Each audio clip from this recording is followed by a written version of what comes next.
ora ngerti fungsine sapi nyuwun sewu nggih Mas. Monggo. Nggih. Fungsine sapi ilre sapi kula kena nggih maskeran. Ilre sapi kena digo maskeran. Mari mempercantik memperhalus kulit. Lho, ya toh? Mari ngono kulite sapi lho, kena di apa? Kena nggih karpet, kena nggih hiasan.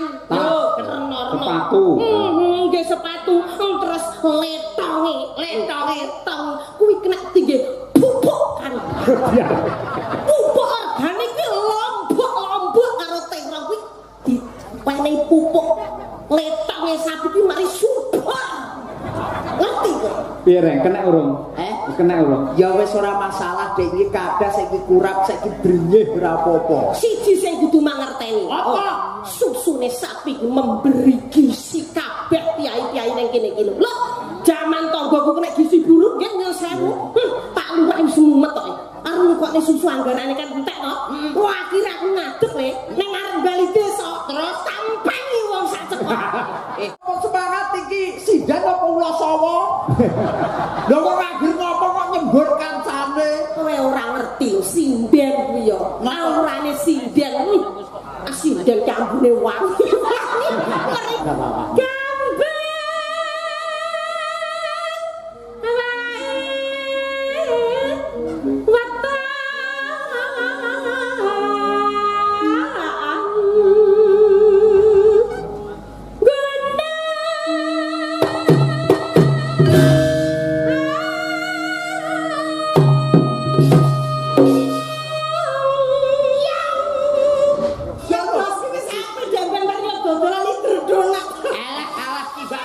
Dodol BH. Oh iya, aku sembarang tak.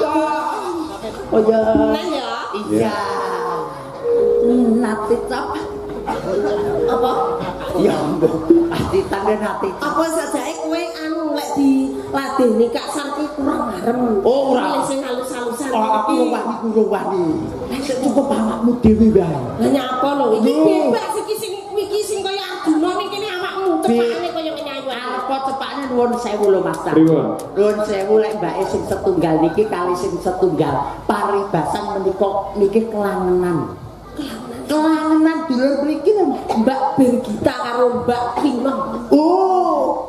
Nih kelangenane Pak Agung Dewa. Oh Pak. Bekasi Ibu. Pak Kaji Bejo. Pak Kaji Bejo sampai Tindak neng Mekah. Nah, neng Mekah. Mugi-mugi warga Palorejo gesangipun berkah lan barokah. Penonton Allahumma amin.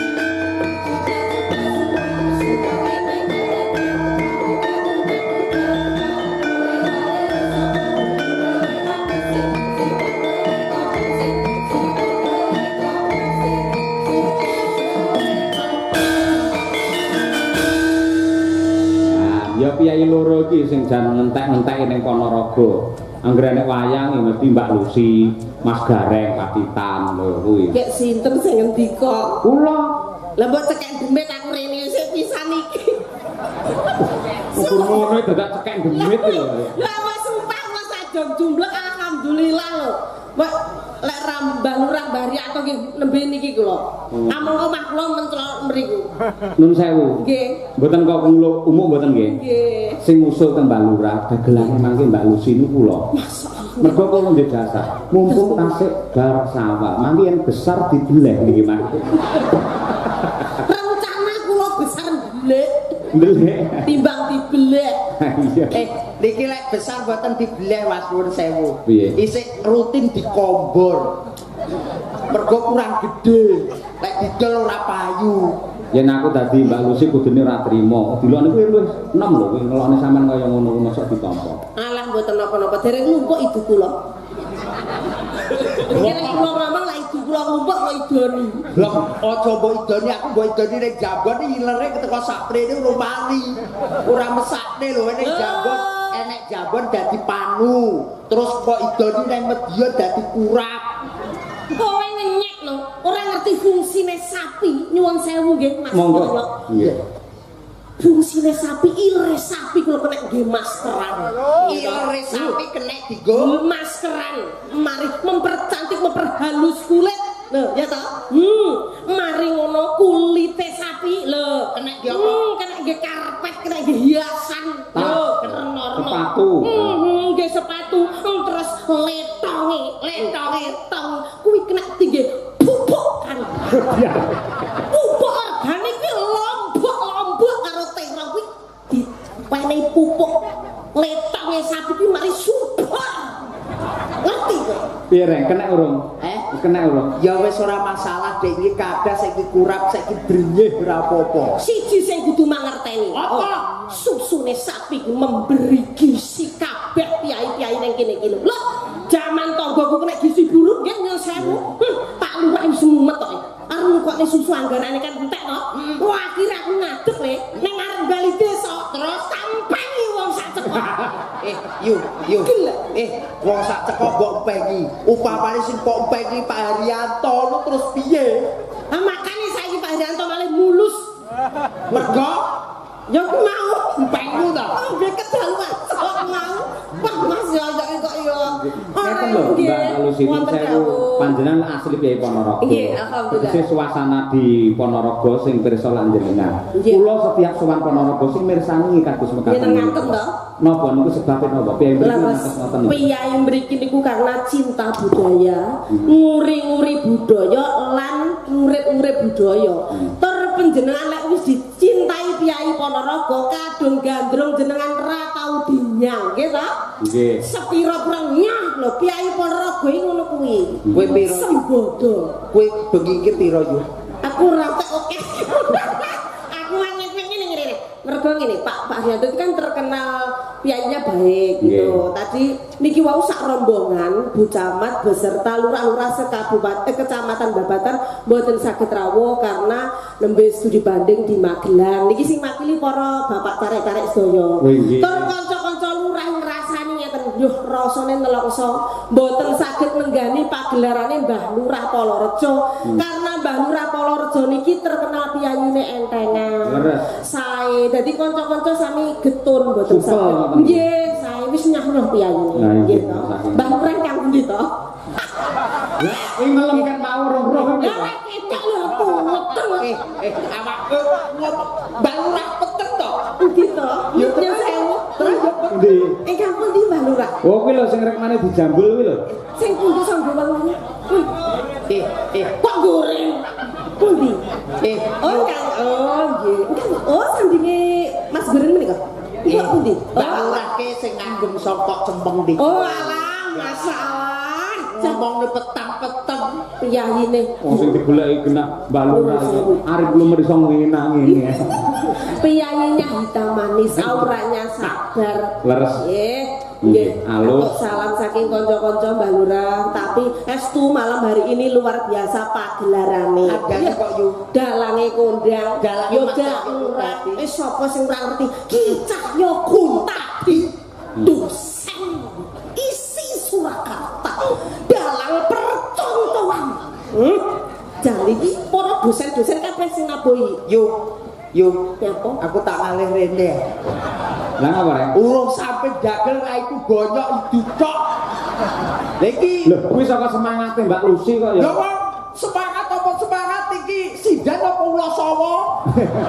Lho kok anggere ngopo kok nyembur kancane? Kowe ora ngerti sinden kuwi ya. Aurane sinden. Sinden kambune wangi. Mriki mendem. Sinden ki ambune wangi-wangi. Lho, oh abah kabeh sinden iki mengandung emas batangan. Kotokno ae kelat-kelat dadi emas setengah gram rata. Aku ora dadi emas batangan kok yu. Lah apa? Aku bar mangan bakso. Ora dadi batangan. Mbak Lucy kalian Mas Gareng. Hajatipun bersih desa. Bersih desa. Nggih, wonten awala niki. Assalamualaikum warahmatullahi wabarakatuh. Waalaikumsalam warahmatullahi wabarakatuh. Saking keluarga besar KUD Sukamaju, saking laladan Sukorjo Ponorogo, menika klebet Pak Karsono wau, nggih. Kagem Pak Dalang Cahya nyuwun gending caping gunung kalian ninggal katresnan. Nggih dawuh. Gending menika kagem sedaya pamirsa sugeng mirsani wayang kulit sedalu natas bersama Dalang Ki Cahya tadi sampun kesupen benjang tanggal 25 April mirsani wonten Desa Kedung Banteng. Matur nuwun saking KUD Sukamaju tertanda Bapak Haji Karsono SP. Nggih niku. Ugi wonten melih. Assalamualaikum warahmatullahi wabarakatuh. Waalaikumsalam. Pak Dalang kula Mbah Untung sing mbau reksa apa nggih? Gogo Kalang nggih. Gogo Kalang Timur. Kula nyuwun lagu Kembang Rawe. Lagu niki mangke kula aturaken sederek Anggi sing dodol Cemoy. Nah nggih. Kali sederek Suprih sing dodol Cemoy nggih. Di warung-warung ya do dikirimi lagu. Nggih. Ugi menika malih setunggal saking Mbah Wotahid mantan kami tua Dukuh Polorejo Krajan. Nyuwun gending utawi sekar gula klapa Kembang Rawe. Gending menika dipun aturaken dumateng Bapak Haryanto Kepala Desa Polorejo saha pangombyongipun pamongipun Bapak Suhari SH sekalian selaku anggota Dewan Perwakilan Rakyat dari PKB, juga Bapak Ibu BPD lan LPMD Desa Polorejo, ibu-ibu PKK dan Karang Taruna, konco-konco kelompok tani se-Desa Polorejo dan sedaya para penonton. Caping gunung riyen ya Ning kula niki badhe ngentune salam rumiyin wau saking penggemar jenengan pun sami nyewa kendaraan demi mirsani jenengan iki rombongan ten mriki. Saking pundi? Nggih, saking Kelurahan Keniten wonten, saking Kelurahan Bedri wonten, saking Babatan wonten komplit niku nyater mobil. Alhamdulillah. Spesial untuk Mbak Lurah lek ndawi ngeten. Untuk Kang Canono Mas Gareng teko limbukan wae pun beres. Untuk malam hari ini tak diskon sampai goro-goro orang bayar, Mbak. Ini ada karo canyok tadi aku sulit. Haryanto ya Mbak Lurah biar tidak sedih karena teman-teman Lurah tindak. Betul. Tadi Pak Lurah Kabupaten Campur ya. Nggih, Mas. Sakniki caping gunung dijengglengke sing jengleng Mas Gareng sing nembang Bulusi. Jenggleng caping gunung. Pamundhutane Mbak Lurah niki mau. Mbak Lurah napa warga masyarakat? Bapak Haji Karsono. Pak Karsono. Nggih, almari Pak Dewan. Muga-muga. Nggih. Pinten Mas? Enggak.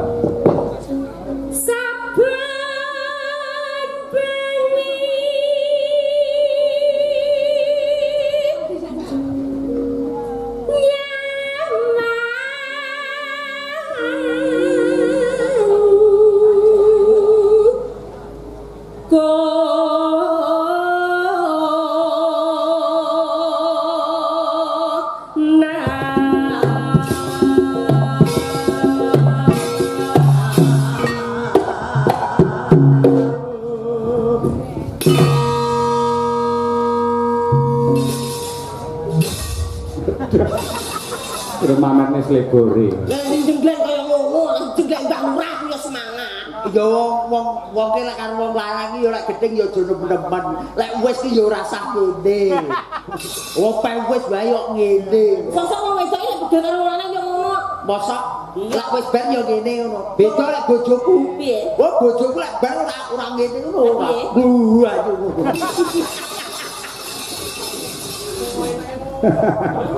Coba. Yen memajang gelem disingkur. Ya wong adu rono sik. Hamong karo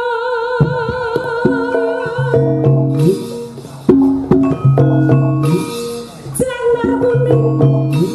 Janar kuning.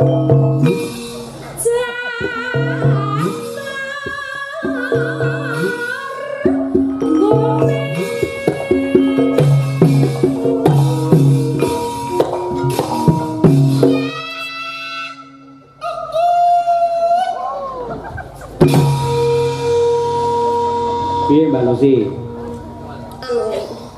Kurang dhuwur. Kurang dhuwur. Biasane niku gandeng pacitan kan tiange kenteng mriko, pesisir pantai jadi energik orangnya. Biasane niku gandul teng wong barang iso kok. Apa nek para raja bayar larang-larang kur ngumbule kur sakmu. Iya. Kur ping pindho. Iya.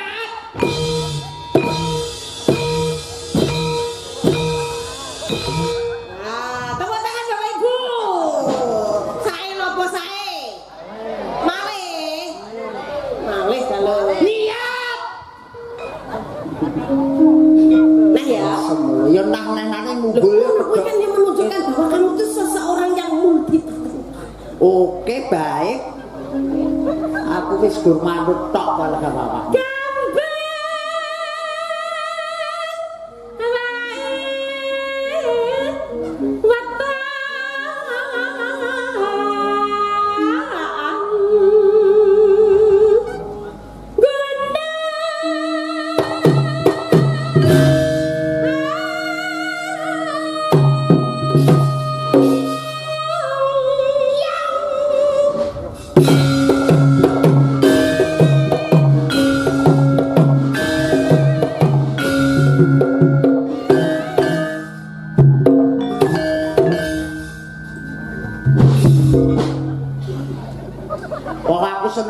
Bibliotek itu ya terus buka lawang blujuk. Kok mbok barakne ana bar-barane? Lah bojomu teko.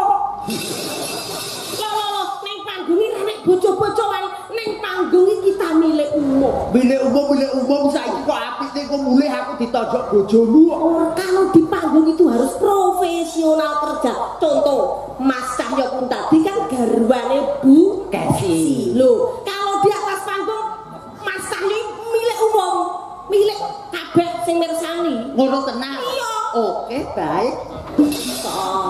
Engko ora nyedhek beneran demok sampe demok sesuk enek dagelan ndak sih. Wong lanang bingunge adoh jarene kudu sing totalitas nek wis cedhek mbok irangi ndasku aku mulih nggawa ndas apa? Ya nyilih sirah tanggane. Kan yang duwe sirah liyane. Wah, ngapeng nyowo. Ya, ngono yo. Ayo, Pacinta.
Imbal-imbalan aku lek duwe bojo kaya sampean energi sing wedok ya kudu energi ngimbangi ya wong ngimbangi ya delok-delok ta yo wong esuk aku bar ngedos yae kok ngimbangi aku wis kapok kareng lari sok ngedos ora kuwi dhewe Purworejo terus iki sampe jamban bar dodolan iki donat alah kimbang awakmu dodol boha oh iya aku barang tak. Oh ya. Nah ya. Iya. Nate cap. Apa? Ya ampun. Ati tanda nate. Apa sajake kowe anu lek dilatih nikah sarki kurang arem. Oh ora. Sing halus-halusan. Oh aku kurang wani. Nek cukup awakmu dhewe wae. Lah nyapa lho iki bebas iki sing kaya Arjuna ning kene awakmu cepakane kaya ngene ayu. Apa cepakne nuwun sewu lho Mas. Pripun? Nuwun sewu lek mbake sing setunggal niki kali sing setunggal paribasan menika niki kelangenan. Kelangenan dulur mriki lho Mbak Bergita karo Mbak Pino. Oh. Nih kelangenane Pak Agung Dewa. Oh Pak Agung Dewa karo Pak Hari. Pak Hari cara tangan ngono ya. Sing dahar iki Pak Agung karo Pak Hari. Terus Mbak Dian. kali Mbak Dian. Mbak Dian kali Mbak Mira. Niki cara kelangenane niku Mbah Lurah Haryanto. Mbah Lurah Haryanto. Terus Bu Kesi sak mriki. Nah, Terus niku remenane Mbah kami tuwa Iwan. Mbah Iwan lek saku. Yo RT Gupolo.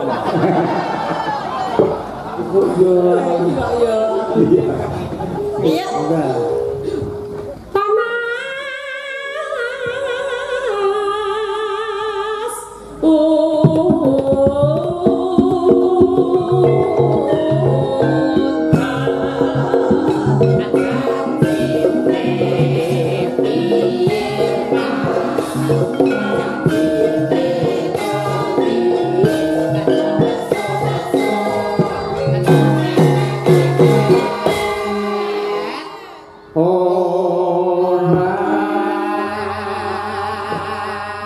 Gen marian coba ngecek sinden-sinden kae yo. Kuwi saking Mbak Lia, ya Pak. Iya.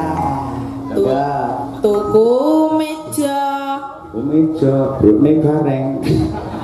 karo kursi. Kursi. Warga Palorejo mugi tambah rejeki. Allahumma amin. Gandeng piyai Palorejo iki piyai budaya, piyai nyeni, mesti ling ngamini yo ngangge budaya. Lah ngeten iki, Pak. Allahumma amin. Kersa nggih, Pak nggih? Nggih. Sing kersa kula dongake putra putrine saleh salehah. Amin. Monggo. 1, 2, 3. Allahumma amin. Piyai budaya, Pak. Mangke melih. Yo, selanjutnya Bu Triastuti. Mangan sego lawe tempe Kok kowe tak niku Mas. Ojo alun-alun jos. mugi-mugi warga Palorejo tansah sehat awake. Allahumma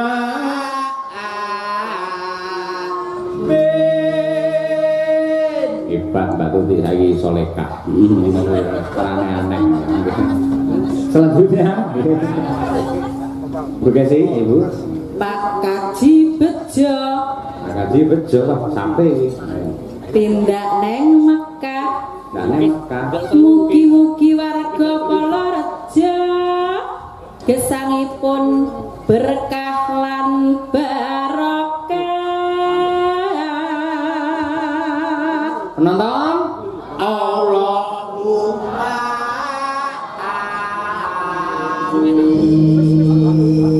Mbak Mira, yuk. Ono Mbah Arjo Mbak Arjo, tindak Surabaya. Ndak Surabaya. Mugi warga Palorejo tansah bagya mulya. Penonton Allahumma